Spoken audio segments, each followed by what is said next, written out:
Happy Monday, y'all. Um, Guys, be sure to check out emsformula.com if you need help with the National Registry or even just taking exams.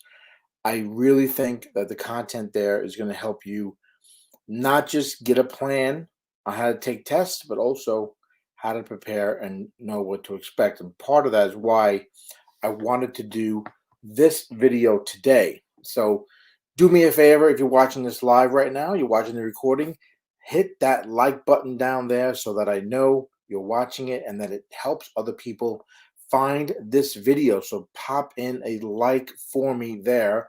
I really appreciate that. Even a heart, squeezy heart like thing is nice, or give me a thumbs down if you hate me. Just let me know you're there.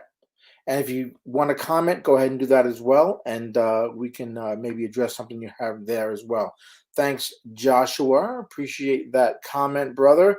Today, I wanted to talk about something you hear this all the time. If you've been in any EMT school, right, or anything like that, one of the questions you hear a lot is, what's going to be on the test, right? Now, of course, the main answer that everyone gives you is everything. Okay, so everything can be on the test, right?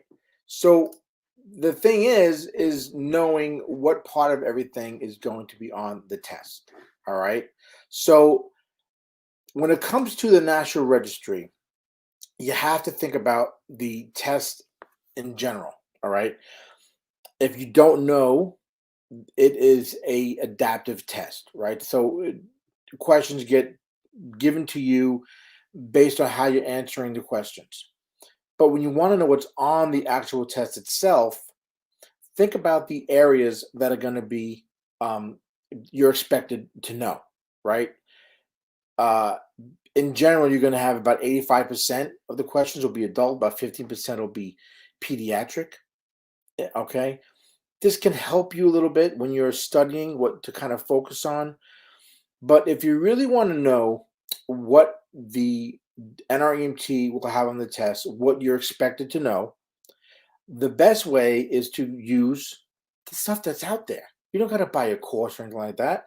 Sure, join me at emsformula.com so I can help you get a plan together, figure out where you're weak, figure out where you need help. But when you need to know just for yourself, when you're starting out, figuring stuff out, go to the nremt.org website. Let me show you. I'm going to try to share my screen because what I want to do is show you exactly what to do, right? Verbatim. All right. So let me try to see if I can share that so you can see. Let me pull that side up and I'll give you a little, show you the standby. So you should be seeing my NREMT page here. When you go to the website, all you have to do is either, I have my little mouse here, either click on whatever level you are, EMT, paramedic, AEMT, okay? And then down below here, they have it as well, kind of redundant, but they've gotten to different places. So let's say you want to look at your national EMT certification. You click on that, and over here on the right-hand side, you've got your educational standards for EMTs. That is going to tell you what you need to know going into the test, what's going to be expected, what they can put on the test. Now, of course, the problem is, right, this document is about 214 pages. You can lose your mind doing this. So, for instance, here, when you talk about preparatory, it'll tell you exactly here the general idea of what it is you're expected to know. And then you've got sort of the instructional guidelines that will be going over in class, right? And stuff that you're taught in class on what it is that you should know. So you should be pretty familiar with a lot of the stuff that's here taking an EMT course. But here's the thing. Again, this is 200 and something pages, right? At the EMT level. You can literally lose your mind trying to see how much of this you know and what you don't know. Let me scroll this down here. I want to just show you. This is, I believe this is the airway section. Yeah. So here we go. Airway management, respiration, ventilation, okay? You have your standards here, but if you look at it, it'll break down for you the different areas that you need, okay? So if you're looking at that, the reason why I'm putting this up here, guys, is because I want to just give you an idea here, because if you look at, let's say you're looking at, this is your general standards here. Applies knowledge, fundamental, foundational, anatomy, physiology, assessment for airway management, respiration, artificial ventilation, right? When you're looking at the instructional guideline and you're seeing, for instance, let's say here the heart, for instance, is popular, okay? It'll break down for you. You should know the heart, how it revolves, and how it applies to respiration. The right side of the heart versus the left side of the heart, okay? Now, what I tell people when they join me in the coaching at EMS Formula is, if you don't know exactly what that means, all right, the right side of the heart, how it's involved with systemic circulation, how it drives the pulmonary circulation, this is what you need to go and focus on in your textbook. If you know what the diaphragm is, you know what your intercostal muscles are, you don't need to review that. You know that part, right? So as you're going through something like this, again, over 200 pages, it can be a little overwhelming. But if you break this down to chunks and you say to yourself, okay, I know what the ribs are. I know how they apply to respirations. I know how many ribs there are. I know about intercostal muscles. I know about the diaphragm. I know what the pleura is. Might even know what some of the vascular structures are that support respirations, right? I know, let's say, the arteries, the arterioles, the capillaries, how they play into it, okay? Now, if you don't know, this is when you go back to your textbook.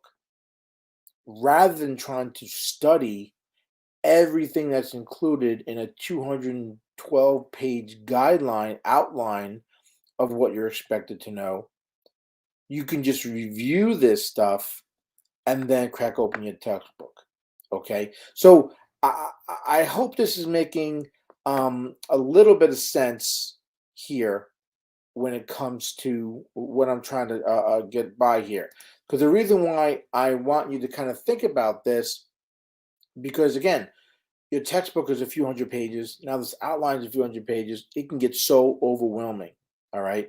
Now, again, in the emsformula.com, I have a quick study guide, which is about 100 and I think it's 120 pages, where it breaks that stuff down even further and really can help you zero in on the areas that you might be weak on, so that you can go ahead and really focus on the areas that you might be struggling with. Okay, so guys, just some stuff I want to mention to you today, because again, that question about what's on the exam gets shown and gets asked a lot.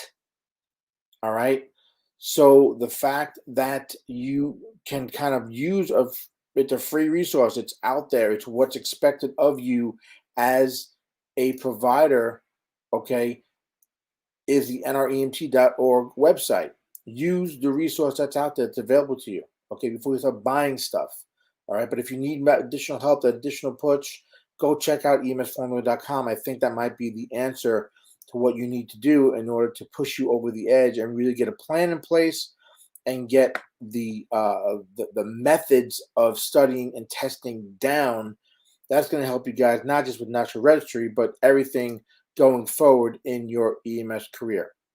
All right, I'm going to end it there, guys. We're about 10 minutes in. I hope this made some sense. Please don't forget, leave me a like here, a heart, a huggy heart, whatever.